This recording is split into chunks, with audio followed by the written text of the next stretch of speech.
Ever since Bolt Action was first published as a game system in 2012, Warlord Games has released over 20 plastic infantry kits, and with each new frame they roll out, the quality continues to improve. However, there is one question that has been plaguing World War II wargamers for years. Is every Bolt Action Sprue kitbashable? Let's find out.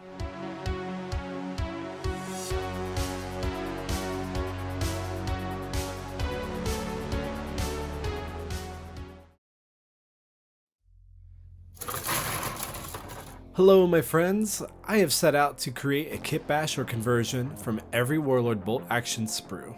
But before I do, I want to set some ground rules. First, when I say every sprue, I don't really mean every sprue. Click on this video. I won't bother with any sprue that has had a newer version released, so the original German, British, and American frames are all out. Also, some sprues share the same bodies, like the British infantry and commandos, the Italian infantry and Alpini troops, etc. So when this is the case, I'll only be using one of those sprues. 2. Since most arms can be used on any kit in a generalized manner, I will need to use the body from the sprue as the basis for each conversion. 3. I will need to use at least one part from another sprue for each conversion. 4. Outside of green stuff, plasticard, and other scratch building materials, all parts will come from Warlord Games. 5. Many Bolt Action kitbashes are well known and often seen. US heads and arms on German winter bodies for winter Americans are one really popular example. So I will do my best to create new ideas or rarely seen conversions.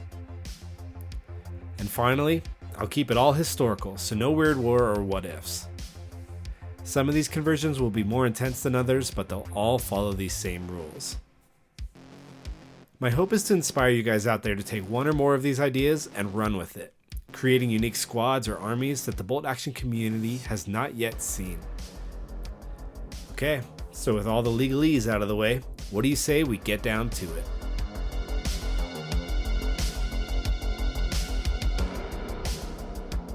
Okay, I'm going to immediately break rule number 4, but it is my video, so I get to do stuff like that. I'll explain later. Anyways, the Marine uniform would be kind of difficult to pass off as anything but a Marine. Luckily, I have an out, the Fiji Commandos.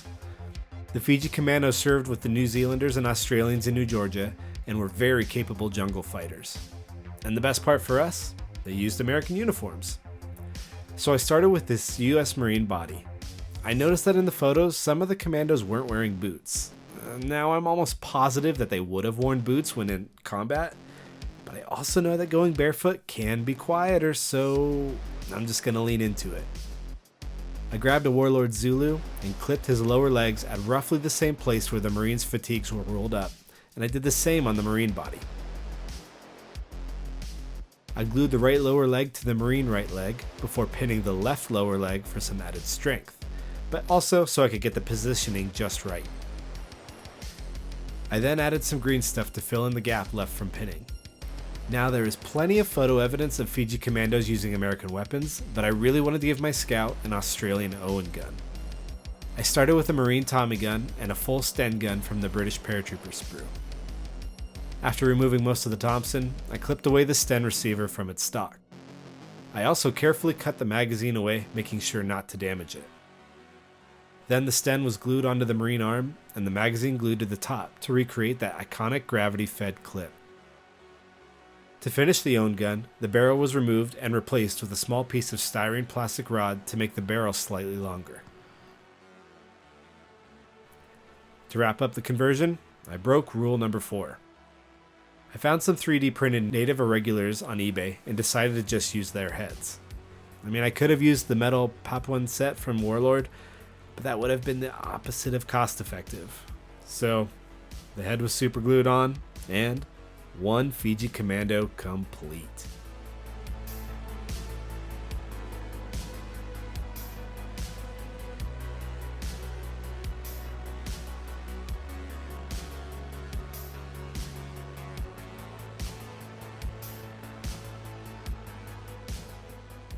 German Grenadier regiments fought in Sicily in 1943, so I thought that could be an interesting theater to try to portray. I clipped away a Grenadier body without their famous Zeltbond poncho. Then I removed his grenade with my knife. In its place, I glued this MP40 magazine pouch, and then I spent way too much time trying to position it just right with my tweezers. By the time Sicily was invaded in 1943, the first versions of the Panzerfaust were just reaching German troops. This initial version was known as the Faust Patron, and funnily enough, the Grenadier Sprue comes with one. I glued it on the back of the Grenadier, and then I found a clothing tag to work as the strap. This was super glued in place, one segment at a time, so that it snugly wrapped around the torso. Once it was glued to the other end of the Faust Patron, I added a Beretta SMG from the Italian Sprue for that Battle of Sicily look. To finish the conversion, I added this foliage-covered head from the SS Sprue. I called him complete, but then I remembered to clip away the excess clothing tag.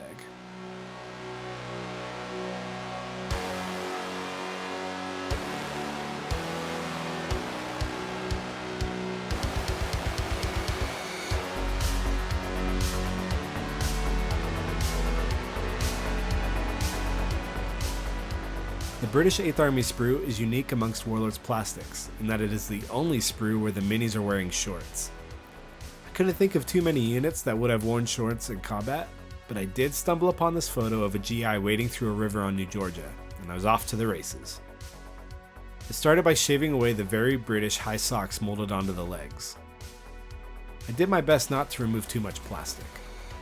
I also removed the tops of the British Field issued boots, in the hopes that I could repurpose them as US low top boots. The next thing that had to go was the British pouches and kit. Using a sharp blade, these were carefully removed and shaved smooth.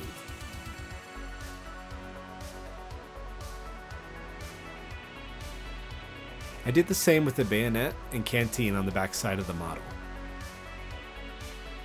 I then added some American pouches to the waist. These came from the US Marine Sprue. I also added an American pack to match the photo before gluing on a canteen and knife. The British fatigues were tucked into their shorts, so to make the body more American, I made up some green stuff and cut it into thin strips. These strips were then added below the belt to recreate the hem of an American jacket. I also used this green stuff to sculpt some rolled up pants and the tops of the boots.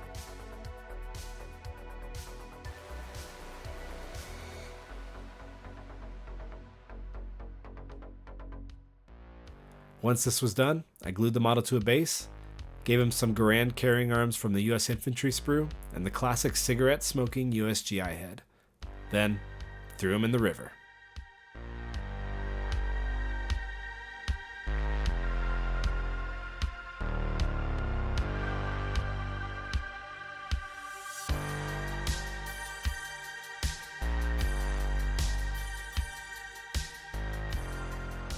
The Italians were long overdue for a plastic kit when they finally received theirs, and the Sprues do not disappoint. However, I noticed that the uniforms, especially the ones with putties, were pretty similar to that of Hungarian Honved. To kick off this conversion, I first needed to remove one of the cross chest straps from the chest and the back of the model. I used a brand new hobby blade for this, and sometimes I would rescribe some of the detail that was lost as collateral damage. I used small amounts of plastic cement to soften these shaved areas and clean them up a bit. I then repeated these steps on the back and the shoulder. On the back, I filled in the gaps left by my cutting with some Sprue goo, trying my best to guide it into the sculpted folds of the uniform. I wanted to give this repatriated soldier a bread bag, but to make it sit a bit more naturally, I needed to carve out a space for it on the soldier's hip. I used a metal bread bag because I actually didn't have any of the plastic ones at the time I filmed this, but you should definitely use plastic if you can. All that was left to do at this point was to give him a German rifle from the Grenadier Sprue, filling some small gaps in the arms with Sprue goo, and finally gluing on a German head to officially enlist this conversion in the Hungarian army.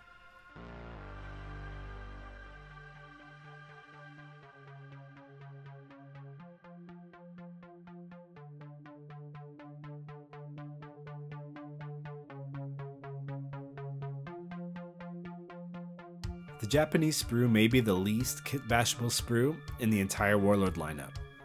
It's not because there aren't cool conversion options out there. Most often you'll see nationalist Chinese made from combining the Japanese and German Blitzkrieg kits. They are tough to kitbash because these miniatures are considerably smaller than every other kit Warlord has made, especially their latest ones, which have become quite heroic. So, finding an idea that hasn't really been done before was tough. Until I stumbled upon an article about the White Russians who fled the Soviet Union during the Russian Civil War, ended up in China, and fought with the Japanese.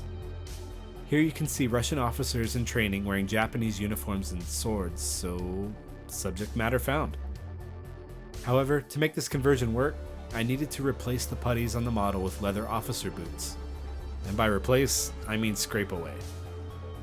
Using my hobby knife, I carefully shaved away the putty detail by holding the knife perpendicular with the plastic and scraping. This removed the folds of the putty, but didn't remove too much plastic. Every so often, I would clean up the model with some thin plastic cement. This would also reveal if I needed to do a little more putty removal. When I was happy with it, I brushed on some Sprue glue to fill in any small imperfections and keep the size of the boots reasonable. Moving on, these White Russian officers wore Japanese caps, but the heads on the Japanese Sprue are quite distinct. However, there is another oddly proportioned kit out there that can help us, the Waffen SS Sprue. It features this head and a cap that is only slightly bigger than the Japanese one, so it will make a good base for a European face. To make his cap a bit more Japanese, I rolled up a tiny bit of green stuff to go across the brow of the hat. This was as fiddly as it looks. Then I added a small ball of green stuff on top and worked it with my sculpting tool to give the cap a more peaked look to match that Imperial Army style. To finish the conversion, I glued on the head and gave him his officer's sword.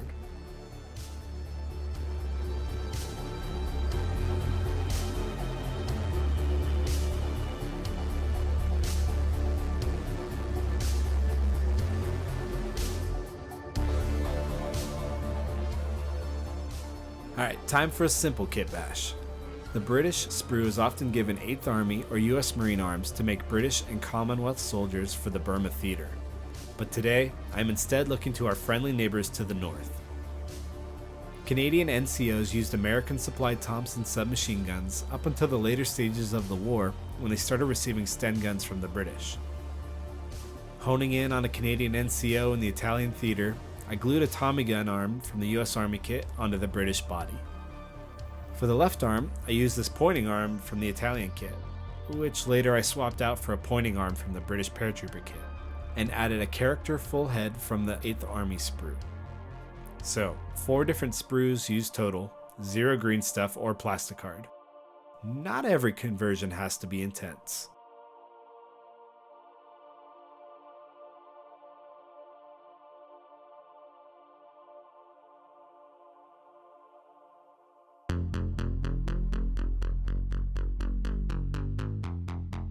The SS bodies are also difficult to kitbash effectively, not just because of their odd proportions, but because their camo smocks aren't very universal or easily generalized. So for this conversion, I decided to look for inspiration within this horrible military organization. Warlord has a metal kit for the Charlemagne Brigade, which was made up of French volunteers. These guys were mean, and they fought on to their own destruction in the Battle of Berlin. So to represent them in plastic, I knew I needed to rough the miniature up a bit. First, I took this MP40 arm from the Sprue and clipped away both the submachine gun and the hand holding it. Then I glued the arm onto the body to get it in a good position for the knife that was coming later. For his other side, I started with this Panzerfaust holding arm and clipped away the hand. I liberated a hand from a US Marine arm and glued it to an MP44 so that I could glue that to the left arm. With his gun in place, I could then add a knife-wielding hand from the Commando Sprue, so he's ready for some up-close street fighting. For my final trick, I wanted to make this dude look like he's been in the thick of it. This US Marine head would be just the thing, except for this obvious American helmet.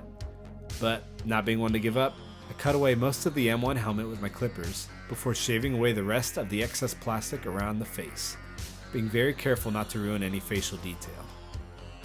Then I took a German head and did the reverse. I clipped away the face, shaved it flat, then began drilling with my pin vise.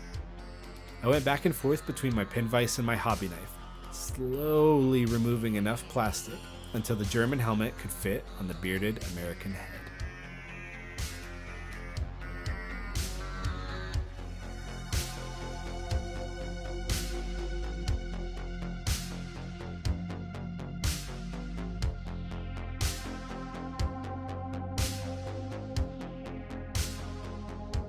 So we've come to this. The final conversion for part 1 will be just that, a conversion. Many of you have seen my ongoing US Army in the Pacific project, and one weapon is very commonly associated with the Pacific theater. You guessed it, the Flamethrower. Unfortunately, the Army Flamethrower that Warlord provides is pretty European theater looking, and I had given myself a goal to make every miniature in my US Army a conversion, so when it came to the Flamethrower, I knew I would be making my own. I started out with these components from the Sprue, plus styrene tubes. Starting with the fuel tanks, I measured about 8mm and cut 2 pieces of 3mm tube. Switching over to the body, I shaved the detail on the model's back flat so the fuel tanks could sit nicely on there. I then glued a small piece of styrene rod to act as the centerpiece, and the 2 fuel tanks on either side.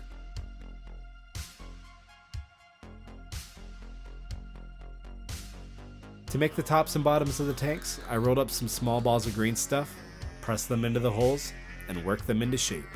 I did my best to make the blend between materials as seamless as possible. The next step was to create the middle tank, which I think housed the propellant. For this, I grabbed the ever-industrial M3 grease gun. I mean, it's literally a cylinder with a little bit of detail, and it's perfect for this need. So I trimmed away the trigger, the barrel, and everything else I did not need. I did make sure, however, to keep the weapon strap intact for later. I took what was left of the grease gun and glued it in between the fuel tanks. For the pipe that connects the tanks to the fuel line, I glued this little piece of styrene rod in place. This completed the backpack, except that we don't just want it floating on the model's back. I cut out some thin strips of green stuff and let them cure for about an hour or so before using them to create the straps for the fuel tanks. Waiting for the putty to harden up a bit made it easier to manipulate around the chest, as using freshly mixed putty would be too sticky and would not hold its shape very well. With the fuel tank secure, I moved on to the weapon itself. This classic cigarette holding arm was in a good position for a firing pose. I clipped the cigarette away from the hand, then drilled a small hole in its place. I then removed the hand so I could position it exactly where I wanted later on, but before I did that, I glued the arm onto the body. The M1A1 Flamethrower is a pretty simple weapon, and I found that a paperclip was about the right size to represent it. I cut the paperclip at its bend and trimmed it until I would get the correct angle when I insert it into the hand I drilled out earlier. A small dab of superglue would keep the paperclip in place. Grabbing the left arm meant for the bazooka included on the sprue, I glued that into position before gluing the detached hand holding the flamethrower in place. Now remember that weapon strap I said we needed to save? At this point, I repurposed it into the fuel line and connected it to the fuel tank and the right arm. To create the nozzle on the barrel, I drilled out a piece of 3mm styrene tube, clipped it to length, and superglued it to the end of the paperclip. To finish off the conversion, another small length of styrene tube was added to the top of the flamethrower, an American head was glued in place, and to make sure I follow rule number 3, a holstered pistol from the US Marine sprue was added to the hip.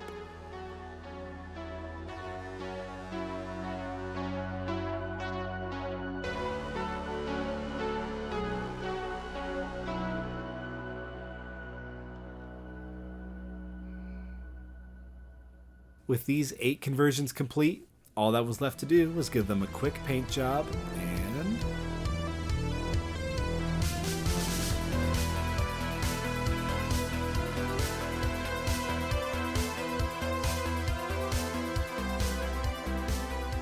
well, there you have it. 8 unique kit bashes from 8 different bolt action sprues. Let me know what you think of these ideas, and whether any of them are worth continuing into a full squad or even an entire army. Be on the lookout for part 2 where we tackle the winter sprues, even more German plastic, and the brand new French infantry sprue. We'll see you next time.